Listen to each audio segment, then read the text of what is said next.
വണക്കം മക്കളെ, വണക്കം. ഞാൻ നിങ്ങളുടെ സ്വന്തം അമൽ സാർ. ഹരിശ്രീ എഡ്യൂക്കേഷൻസിന്റെ പുതിയ ഓൺലൈൻ വീഡിയോയിലേക്ക് എല്ലാവർക്കും സ്വാഗതം. നിങ്ങൾ ഡയറി എഴുതുന്ന ശീലമുള്ള മക്കളാണോടെ? എല്ലാവരും ഡയറി എഴുതാറുണ്ടോ? നിങ്ങൾക്ക് ഞാൻ ഇന്ന് പറഞ്ഞു തരാൻ ഉദ്ദേശിക്കുന്നത് ഡയറി കുറിപ്പ് എങ്ങനെയാണ് എഴുതുന്നതാണ്.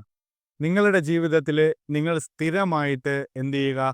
ഡയറി എഴുതുന്നത് ഒരു ശീലമാക്കാൻ ശ്രമിക്കുക. ഡയറി എഴുതുന്നത് വളരെ നല്ലൊരു കാര്യമാണ്. അതുകൊണ്ട് ഡയറി എഴുതുന്നത് നിങ്ങൾ എന്ത് ചെയ്യുക? ശീലമാക്കാൻ ശ്രമിക്കുക. ഞാൻ ഈ പറയുന്ന കാര്യങ്ങൾ നിങ്ങളുടെ ഡയറി കുറിപ്പിലുണ്ട് എന്നുള്ള കാര്യം നിങ്ങൾ എന്ത് ചെയ്യുക?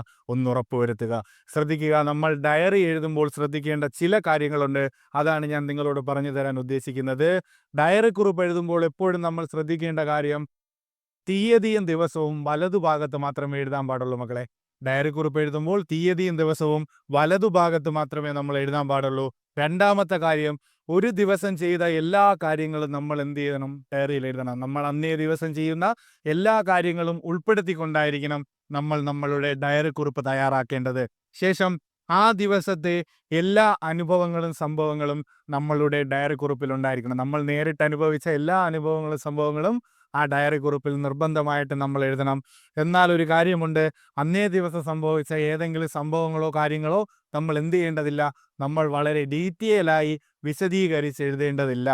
അടുത്ത പോയിന്റ് നോക്കിയേ, സങ്കടങ്ങളും സന്തോഷങ്ങളും നിറഞ്ഞതായിരിക്കണം നമ്മളുടെ ഡയറി കുറിപ്പ്. സങ്കടങ്ങളും സന്തോഷങ്ങളും നിറഞ്ഞതായിരിക്കണം നമ്മളുടെ ഡയറി കുറിപ്പ്. ഒരു കാരണവശാലും വലിച്ചു നീട്ടി ഡയറി കുറിപ്പ് എഴുതരുത്. നിർത്തി നിർത്തി മാത്രമേ നമ്മൾ ഡയറി കുറിപ്പ് എഴുതാൻ പാടുള്ളൂ. ശേഷം അടുത്ത പോയിന്റ് നോക്കിയേ, കാര്യങ്ങളെ വലിച്ചു നീട്ടാതെ ചുരുക്കി വൃത്തിയായിട്ട് വേണം എഴുതാൻ.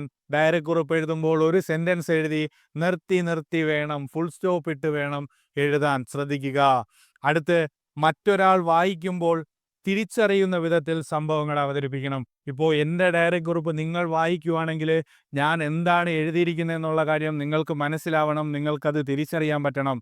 ആ കണക്കിൽ വേണം നിങ്ങൾ എന്ത് ചെയ്യാൻ? നിങ്ങൾ നിങ്ങളുടെ ഡയറി കുറിപ്പ് എഴുതാൻ. ഇനി അവസാനത്തെ പോയിന്റ്, സത്യസന്ധമായിട്ടുള്ള കാര്യങ്ങൾ മാത്രമേ എഴുതാവൂ മക്കളെ. ഒരു കാരണവശാലും ഡയറി കുറിപ്പിൽ എന്ത് ചെയ്യരുത്? നിങ്ങൾ എഴുതി വെക്കരുത്.